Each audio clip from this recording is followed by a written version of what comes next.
ฝนตกบ่ ทางพุ่นบ่ อ่า ทั้งพุ่นวัง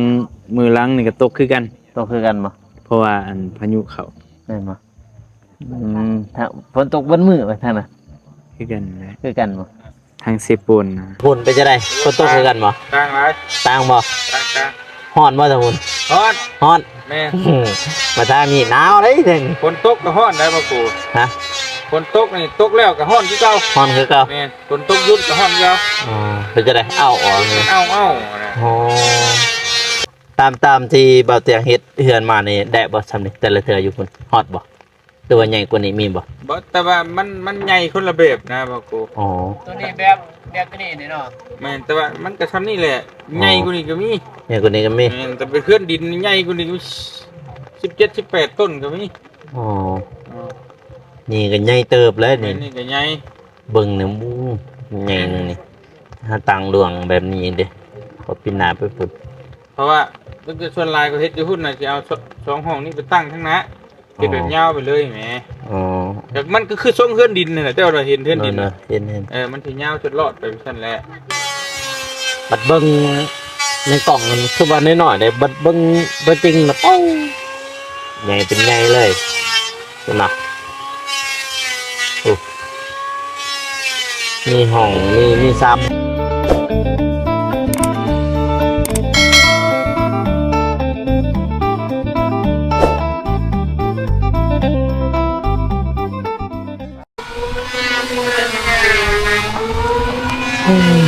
ติดตกยางฝนตกกับบ่ยานนั่นแน่ๆแต่จะฝนบ่ตกนั่นแหละตกกับบ่ยานแต่ฝนบ่ตก เป็นยัง ฝนตกกับบ่ยานแต่ฝนบ่ตกนี่แหละว้าโธ่เส้นทางดีขนาดบัดนี้ทางนั้นก็ดุขนาดเลยใช่ไหมฝนตกกับบ่ยานเฮ็ดเลยแข่งฝนเลยเอาฟืน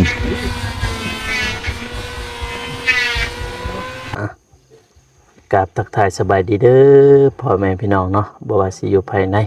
หรือว่าทางประเทศก็ยินดีต้อนรับเข้าสู่ช่องบ่าวโกสนบทสปปลาวเด้อพ่อแม่พี่น้องเนาะมามื้อนี้ก็มาอัปเดตทั้ง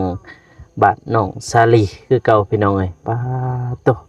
มื้อนี้เฮาก็มากับทีมงานแล้วก็บ่าวเตียงทองเนาะเพราะว่าเพิ่นมาพูดแล้วแต่สวรรณเขตเพิ่นแหละพี่น้องเอ้ยลุยงานทางเหนือเพิ่นพี่น้องเอ้ยทางภาคกลางนะเบิ่นภาคเหนือภาคกลางพี่น้องเอ้ยป้าโตมาทางลาวใต้ฝนตกเบิดมื้อพี่น้องเอ้ยป้าโตแต่ว่ามื้อนี้เนี่ยหากะเช้านี่หากะเช้าเป็นจังซี่เลยมื้อนี้นี่เพราะว่าสร้างเพิ่นย่อเรียบร้อยแต่มื้อนั้นพี่น้องเอ้ยเนาะเพิ่นย่อแล้วอ๋อโตแต่ก่อนก็มาอัปเดตคือกันเนาะพี่น้องเนาะอัปเดตให้พี่ให้น้องได้เบิ่งมื้อนี้ก็มาอีกปุ๊เรายังอยู่ในรถเพิ่นเลยพี่น้องเอ้ยอ๋อแต่ว่าฝนก็ตกเลยพี่น้องทางนี้เพราะว่าในมือที่เขาเจ้าย่อหันเบากูก็บ่ได้มาเด้อพ่อแม่พี่น้องเอ้ยพาเขื่อนลำบักใหญ่พี่น้องเอ้ยพุ่นน่ะเฮือนลำบักใหญ่เลย6 คูณ 9เด้อพ่อแม่พี่น้องเอ้ยเป็นเฮือนโมเดิร์นว่า3 ห้องเนาะพ่อแม่พี่น้องเนาะตามที่บ่าวน้องเพิ่นว่าก็สังกะสีก็ครบแล้วเนาะมีงบแล้วพี่น้องเอ้ยแล้วก็ไม้ชลานี่แม่นว่ายังพี่น้องยังบ่ทันได้ครบเนาะพี่น้องเนาะต่อแล้วก็บานประตูอีหยังก็ยังบ่ทันได้มีเด้อพ่อแม่พี่น้องเอ้ยเนาะถ้ามื้อนี้ก็ทีมงานเฮาของเบาเจ็บกับบ่าวตูนเพิ่นพุ่นแหละเบาเจ็บเพิ่นอยู่เฮือนน้องเดิมพี่น้องเอ้ยแต่ว่าบ่าวตูนนี่บ่ได้เห็นเพิ่นมานำกันกับบ่าวเจ็บเนาะพี่น้องเนาะบ่เห็นเพิ่นมาแต่ว่าบ่ฮู้เพิ่นไปไสพี่น้องเอ้ยเนาะแต่ว่าเบากลัวกะเมื่อคืนนี้แม่นว่านอนอยู่ท่าเตงพี่น้องวันเสาร์จึงได้ออกเดินทางกับทีมงานเนาะพ่อแม่พี่น้องเนาะฝนก็ลิ้นเลยพี่น้องเอ้ยทางนี้พุ่นน่ะตัวฝนลิ้นเลยพุ่นนี่ฝนตกเลยทางนี้แต่ว่ามื้อนี้นี่ ดีดีอย่างหนึ่งแต่ว่าฝนอยากหยุดแน่เนาะพี่น้องนะอยากหยุดแน่ฝนนี้อ่าโธ่พี่น้องเลยเอาอยู่กับบ่าวเมฆสบายดีเด้อ โอ้ย เด้อ สบายดีเด้อพี่น้อง เป็นจะได้ทั้งฝุ่นฝนตกบ่ ทั้งฝุ่นบ่ อ่า ทั้งพุ่นวังมือหล้างนี่ก็ตกคือกัน ตกคือกันบ่ เพราะว่าอันพายุเข้า แม่นบ่ถ้าฝนตกเบนมือไปทางน่ะ คือกันนะ คือกันบ่ ทางเซปูนนะ ฝนตก โดย โอ้ทางนี้ดีมื้อนี้เลยเด้ซ้ำนี่เลยเอื้อนๆซ้ำนี่มือว่านเนี่ยโอ้แฮงหนักมือวานนี่ ทั้งพี่ชินักตัวนี้ แม่นทางนี้คือนักกว่านั้นเพราะว่าทางนี้มันมีเขื่อนลายเลย อืม เขื่อนลายทางอัตตปือก็ทำท่วมเลยสารวัตรก็น้ำท่วมเลยน้องเอ้ย เห็นอยู่ มาเมื่อวานจักโมงหอนนี่เมื่อวาน ประมาณโมง8 โมงกว่าบ่ 8 โมงบ่ก็ถือว่าบ่ดึกเนาะ นี่ ถือว่าบ่ดึกแต่ละเทื่อนี่โอ้11 2โมง แต่ละเทื่อออกมาค่ำอยู่อันนี้ออกมาประมาณสักบ่าย2บ่ประมาณ โอ้ ฝนตกสุดทางนี่ ฝนตกสู่ทางเลย เออ ทางนี้เมื่อวานนี่ไปมาทางนี้สร้างเพิ่นบ่ได้เห็นหยังเลยฝนตกโอ้ฝนตกเบิ่งแห้งนี่เบิ่งน้ามองอันนั้นก็ท่วมหมด อืม อันนั้นดีเชียงหน้าเขาจะจังท่วมหมดถ้าแตกนี่แห้งนักพี่น้องเอ้ยตามปากช่องนะโอ้ย บ่ ถ้าว่าช่องนี่ท่วมทางอัตตปือก็ท่วมคือกันอัตตปือ อืม ท่วมหมดทางนั้นว่าลาวไตแห้งนักนะพี่น้องแต่ว่าจำปาสักนี่ยังบ่ทันได้ข่าวเลย เนาะ จำปาสักนี่ยังบ่ทันได้ข่าวอัตตปือเซกองนี่ก็มีบางบอนเซกองอัตตปือก็มีเหมือนกันสารวัตรนี่แหละลงก่อนนะอยู่ละงามมันเช่นอยู่ละงามเมืองละงามที่จังหวะ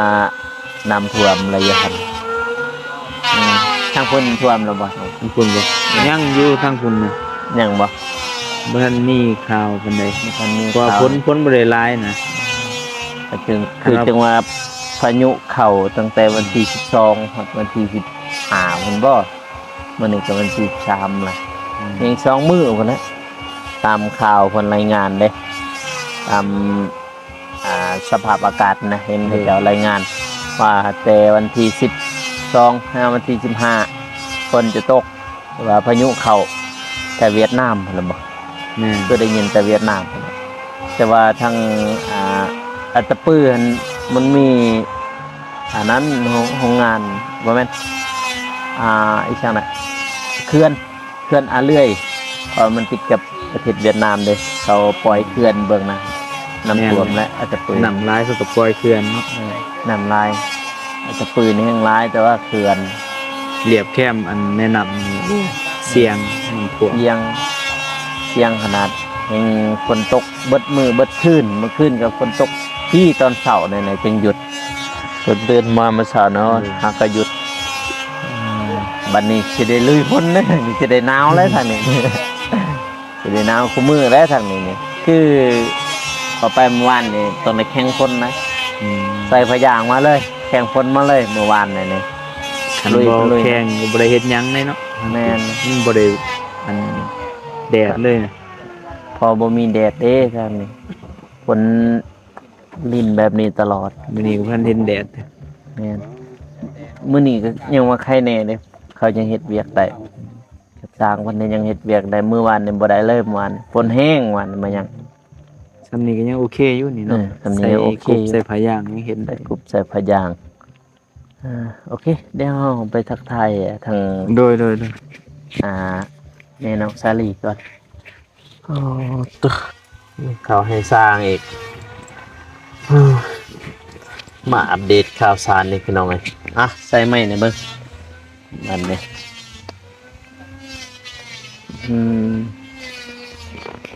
หนึ่งเข่าให้สร้าง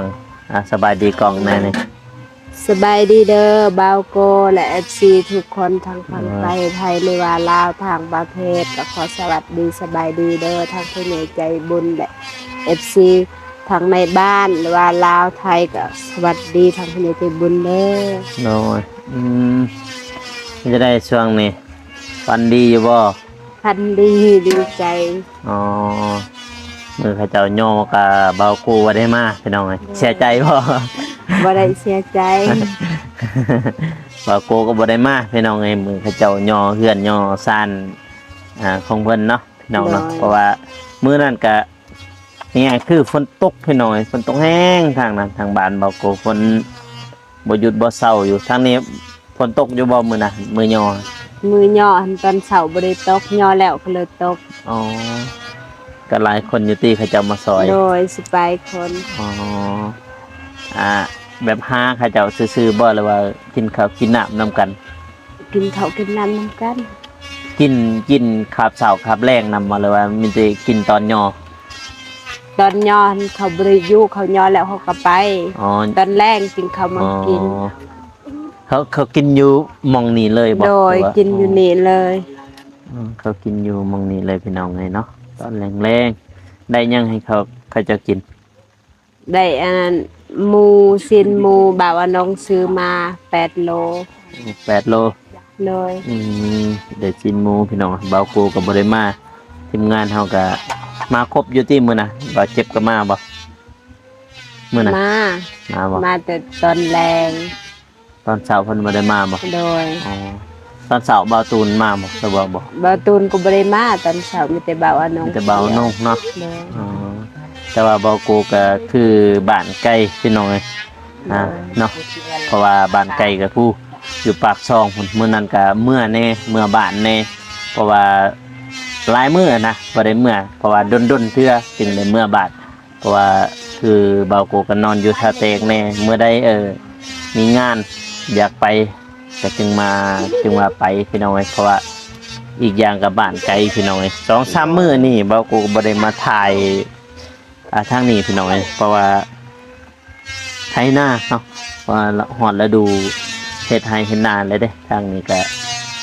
จำเป็นเลยพี่น้องเอ้ยเพราะว่ามีแต่น้องชายผู้เดียวฟันดีอยู่บ่มือย่ออันนี้นี่ย่อเฮือนนะจืออยู่บ่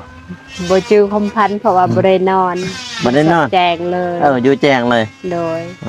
ดีใจบ่มือขยอนะ โดยดีใจ น้องไงเฮือนเทวดาก็ อืม ย่อเรียบร้อยพี่น้องไงย่อก็หลายคนอยู่เนาะเบิ่งอยู่ในคลิปออกก็ได้เนาะพี่น้อง โด เนาะ ย FC ก็คงจะได้เห็นเนาะที่ว่าเบาโคย่อพี่น้องทีมงานย่อแต่ว่าเบาโคบ่ได้ไปมันน่ะนี่นึ่งข้าวให้สร้างมานี่ โดย พระเจ้าก็กินข้าวน้ำสร้างนี่เลยบ่แล้วากินต่างอีก กินเลย กินเลยกินนำกันโอ้กินนำกันเลยพี่น้องเลยเนาะติบติบใหญ่เลยเนี่ยตัวสร้างเพิ่นนอนเบิด3 คนบ่หรือว่าผู้หนึงเมื่อผู้หนึงอยู่ อันนั้นสร้างแดงเมื่อวันนี้ อืม วันเสาร์เรามา ตอนเช้าละมาน่ะบ่เลยว่าหยังอ๋อ ดังสร้างแดงมาเอาเข้าสารแล้วก็มาส่งไม้วันนี้ อ๋อ ส่งไม้แล้วก็กลับคืนอีก ครับคืน โดยมาส่งไว้อันนั้นรถไทย อ๋อ มีก็บ่มี โอ้พอดีเรามาอะไรพี่น้องไอ้นี่ป้าตัวกลางพะยางข้างแน่เนาะ แม่ สบายดีน้องสลี โดยสบายดีเบาโกโดยสบายดีพี่เจและทุกท่านดึงว่าอยู่ในลาวและไทยและต่างประเทศก็ขอสบายดีเด้อเบิร์ดทุกคน สันแดงมาจะใช่ฮะใบแดงมาจะใช่ คือก่อนพัน ก่อนทาน ไฟเวอร์มันตายมันหมด อ๋อ มันหมดแล้วใช้งานบ่ได้ อืมแต่งใส่มื้อนี้เช่นยังให้สร้างกินมันเช่นยังให้เจ้ากิน นี่แหละตัวเบาเตียงมาให้ สร้าง อันนี้นะบ่ เลย ก่อยที่นี่ก่อยกับต้มไก่ขัวไก่พี่น้องเลยเนาะเพราะว่าผู้ใดบ่ซื้อว่าสิไปหาซาวนะแต่ซาวนะก็บ่อยู่ซ้ำโอ้เราไปตลาดก็ซื้อยาเองบ่สบายกันซาวนะ เคยจักอยู่บ่ซาวนะ คือมามันสร้างซื้อเองเนาะ เออ เราไปซื้อเองที่สนะไปเองระเบิดนี่นี่ไปผู้ตลาดท่าแตงพอได้ย่างเอาไปย่างไปฝนกระตกเลยสนะบยานดอกสำฝนย่างไปยุกอย่างอันนี้พี่น้องไงเนาะมันนี้ก็มาอัปเดตข่าวสารให้พี่ให้น้องได้เบิ่งอีกเพราะว่าหลายมื้อแล้วที่บ่ได้มาอัปเดตนี่โดย ทันบ่ตัวนี้บ่อ๋อตอนแรกตัวนี้แหละมักพี่กบบ่ใส่กบบ่แม่นบ่ บ่ใส่อันนี้ใส่กบก็ได้ใส่ไฟเบอร์เฮาก็ได้ อ๋อคนหลายเห็นหัวหน้าเรามักใส่กบดอกใส่กบใส่อันนี้นี่ ตัวบิดมี2อันนึงใส่แล้ว อืม คนมาแล้วเห็น ๆแม่นอยู่พุ่นว่าจักตลบิด ตัวบิดเบาน้องซื้อนะเห็นบ่วันเนี้ยว่างไว้ขึ้นนะ คือจังว่าใครจะมาเมื่อกี้เลยมังแจ็คสตินมื้อนี้ไผเมื่อมื้อนี้บ่มีติ บ่มีไฟเมื่อกัน นอนเบิด แม่ อืมนอนเบิดตัวฝนก็ตกเลยพี่น้องเอ้ย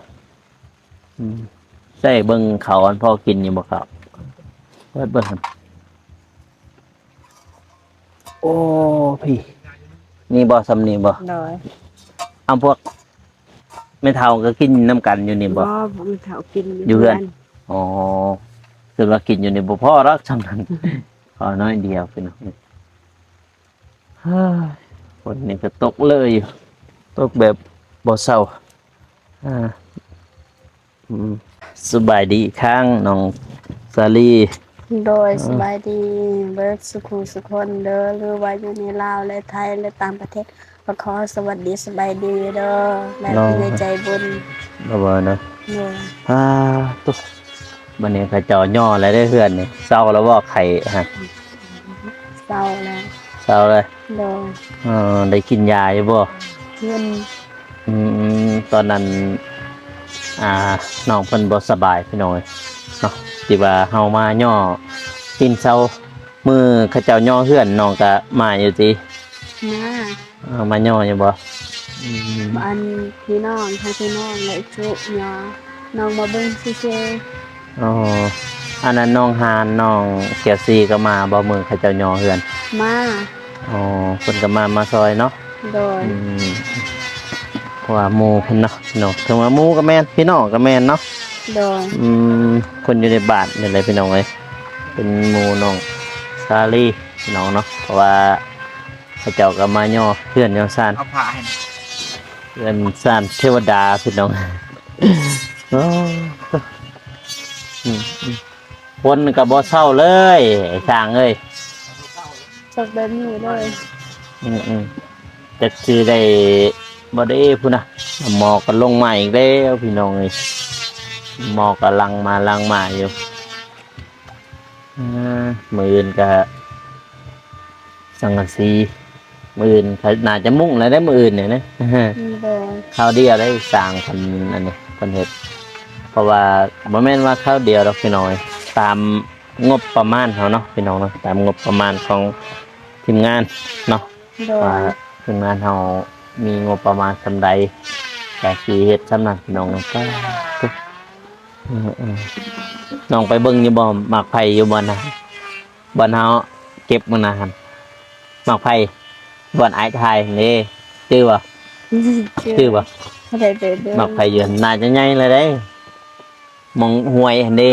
ตามห้วยอันนี้ครับ โด ก็ ย มือเข้าไปกับน้องหานบ่หรือว่าน้อง โด เจ ยน้อ สี งหานน้องหานนะ น้องหานบ่ โดยในแต่ว่าน้ำก็ใหญ่ไปพอได้ แม่นเลยน้ำใหญ่พี่น้องไอ้ส่วนนี้คันบ่ไม่ใหญ่ลงลุยไปตรงนู้นลงไปเบิ่งหมากไผ่ตัวมองเฮาทายน่าจะสุกแล้วปั่นนี้เพอตอนนั้นก็ซำนิ้วโป้เลยเด้ มันจะแก่แล้วตอนนั้น โดย อืมดีใจบ่ได้ ดีใจ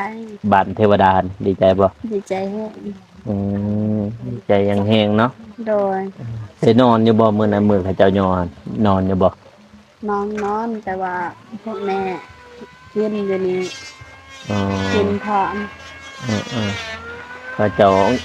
ง่ายๆคือเขาเจ้างันเนาะ โดยเขางาน อืมเจ้างันอ๋อ โดยก็มาอยู่แต่ว่าเมื่อนอน เจ็บหัวอยากนอน อืมเจ็บหัวแนวน้องกับบ่ซัน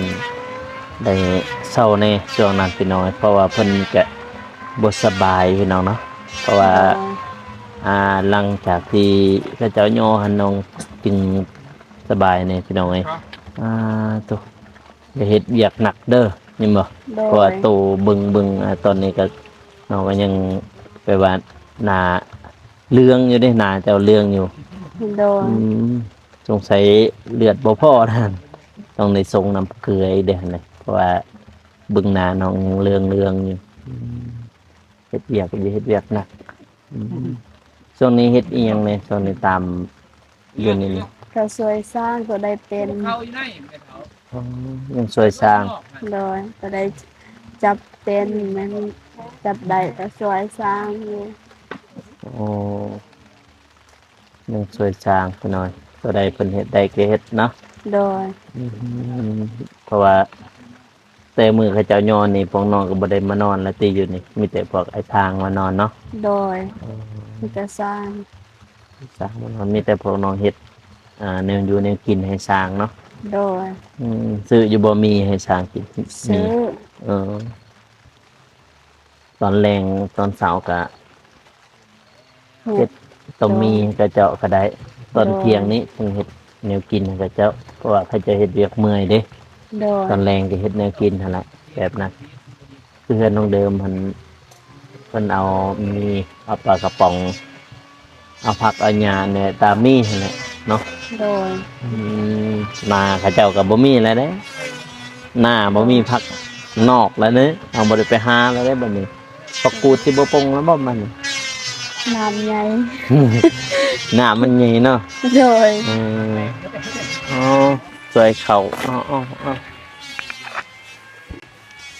เอาบวงอันนั้นนะบ่สวย โดยมีจอ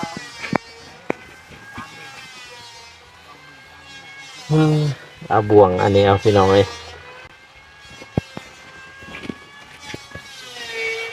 บวง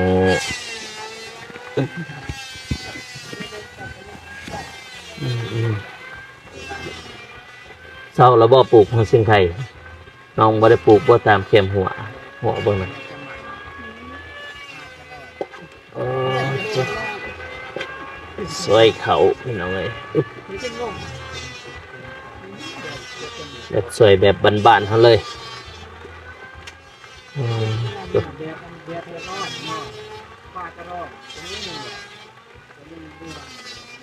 ฝนกระโบะพระเดตี้บ่เปียกตี้สดสางหานอน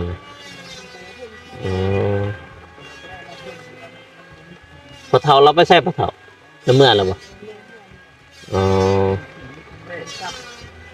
ตกเราเมื่อแล้วน้องป้าบุเลยไอ้ป้าสบายดีเด้อไอ้เตียง สบายดี โดยอยู่ในเลยดิได้เลยดิ ได้แล้ว ได้แล้ว ได้ออกมาไม่เห็นเจ้านี่ บ่กล้ากันเลยย่านกันเลย เอาของไปญาตินึง ย่านกันเลยเนาะจะว่าดิจะมาไปยัดพอดีว่าวุ่นเลยน้องเอ้ยยัน ตามดัง อ่ะ ยอดต้นเดียว ว่าย่านคือกันแล้วเนาะบ่คุ้มนะใส่หังกะบ่ถึงชั่วโมงว่าซั่นไปแล้ว ได้หันแล้วดีแล้วดี โด แล้ว ยอ้ายควันนั่นนี่อยู่นี่นี่ เลี้ยวเนี่ยเขาจองแล้ว ฮะเอามาพันเจ้าบริกลาง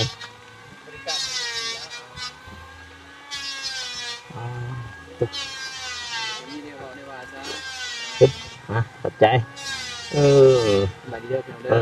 เดี๋ยวจะมื่นจ่อยจริง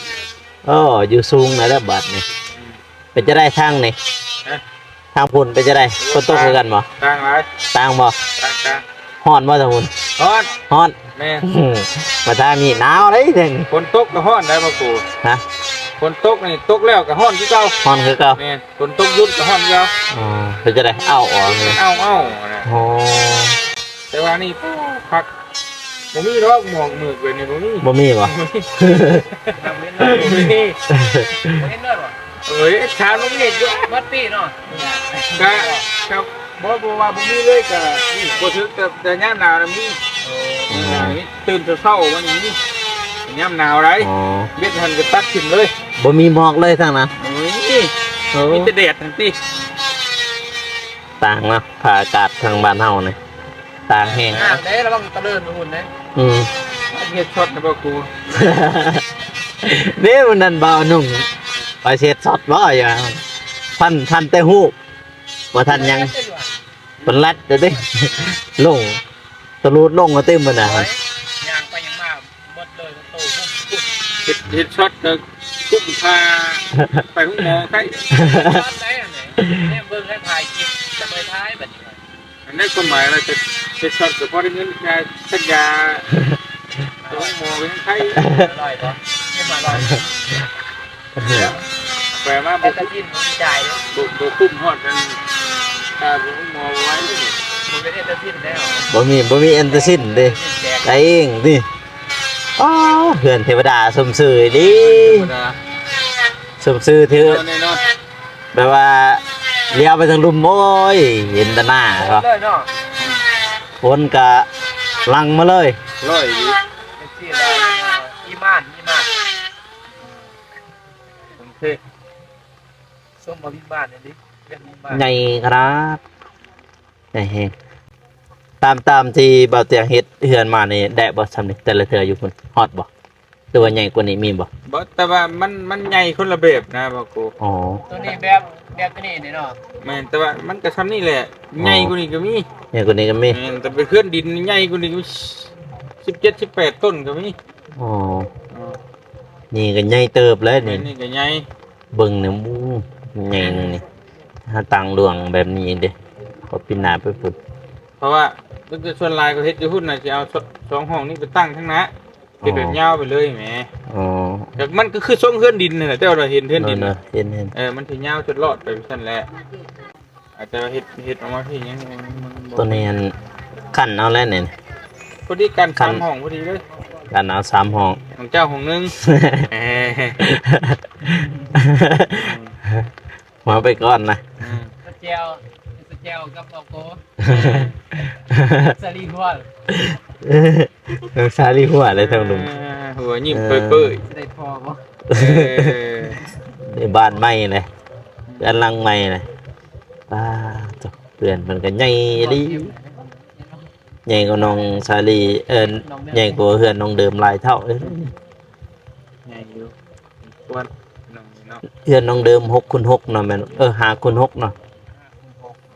เจ้า นี่6xเก่าอย่างว่าครึ่งๆหัวได้ ก็บ่ครึ่งดอก ก็เกือบครึ่ง ห้องแต่ครึ่งมันต้องเอามาอีกห้องนึงต้องเอามาอีก2ห้องน่ะ ๆ2ห้อง ต้องเอาออกมาอีก2ห้องน่ะเป็นครึ่งนึงเลยนั่น อ๋อแล้วน้องเข้าไปหาไอ้สร้างกันเด้อเด้อไปหาไอ้สร้างโอ้ยเดี๋ยวลงดิเฮ้ยพี่น้องเอ้ยน้ำกะอังเลยอยู่นี่เห็นปะอังยังซีเลยอยู่นี่เพราะว่ามือที่ขจรยอหันเบาครูบ่ได้มา คือมือวานเพิ่นบ่าวน้องเพิ่นเอา8มาเนาะเป็นน้องเนาะเพิ่นเอา8อีกมาเพิ่มแต่มันบ่พอหั่นนะ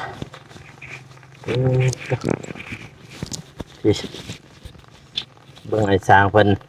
ยังแปลงจัดอยู่จัดตัดเป็นไอ้สร้างอีกจัดจ้ะ ก่อนผ่านครับ อ๋อตัวนี้บ่ นี่ อ๋อไม่แป้นทันกบบ่ทันแล้วเนาะไม่เช่นในแล้วเบ่แล้ววะ กบไม่เซ็น ยัง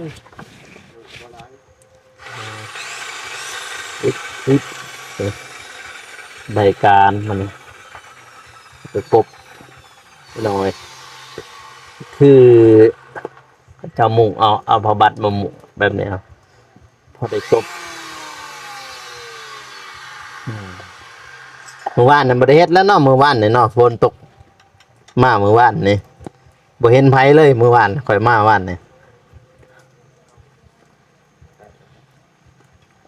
แบบมากอะพอมากอะคนก็บ่หยุดบ่เศร้าไม่แป้นนี่ครบเลยเนาะครบบ่ไม่แป้นนี่ บ่ครบ บ่ครบบ่อ๋อไม่แป้นปูไงเติบเนาะ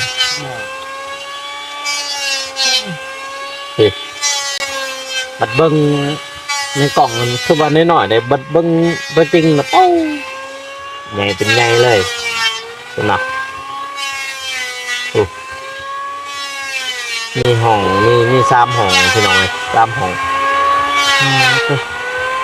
คนก็เบิ่งเด้อทางอะไรก็เป็นทางในบ้านเด้อพี่น้องเด้อประมาณเป็นในบ้านเนาะคนก็บ่หยุดบ่เศร้า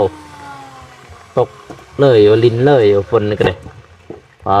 พายุเข้าพี่น้องเอ้ยนะทางนี้ทางลาวใต้เฮาพายุเข้าเลี้ยวเข้ามาพูนอันนั้นก็เป็นน้ำหมอกเลยทงไงทงหน้าเขาเจ้าเด้อพี่น้องเด้อโทษหน้าเขาเจ้าบางคนกะเรียบร้อยแต่ว่าทีมงานเราก็มาอัปเดตตลอดอยู่พี่น้องเอ้ยเห็นบ่น้องสาลีเพิ่นปลูกหัวเสียงไข่กับผักหอมจีนมา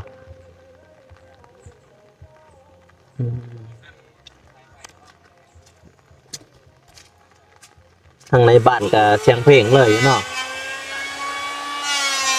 เพราะว่าทางในบ้านก็เขาเจ้าขึ้นเฮือนพี่น้องเอ้ยขึ้นเฮือนแล้วก็อันนี้กินงานเนาะงาน3 มื้อ3 คืน